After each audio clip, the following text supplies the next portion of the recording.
you're watching this video, then you're ready to begin the Excel Week 3 activities. And I just wanted you to keep in mind that this is the last week that we'll be working on Microsoft Excel.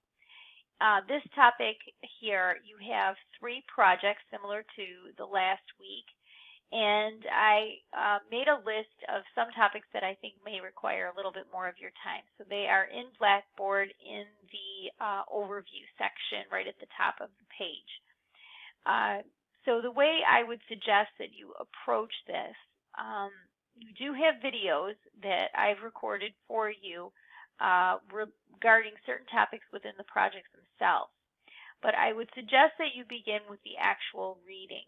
And the reason for that is because when you open up your book to Excel Module 3, I'll just take you over there very quickly, you can scan the table of contents. Let me just go back to the top of my page here. Scan the table of contents, and you can see pretty quickly what the chapter is going to be all about. There may be some topics that are a little more intuitive and may not require as much of your time using the paste options menu. You may find that easier and more intuitive than some of the others, like working with the if function or working with spark lines. So you may want to spend a little more time on those. So as I said, take a minute to scan the table of contents, and I think pretty quickly you can assess where most of your attention will need to go.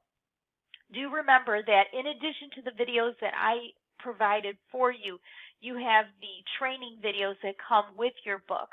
There are a total of 25 trainings available, and you can pick and choose which ones you watch. Remember, there's a hamburger menu in the upper left-hand corner of the screen that brings up the full list so that you can scroll down and see what your options are. And then at the very end of this section in Blackboard, you'll see the 3 projects that are due, end of module project 1, end of module project 2, and the SAM capstone project.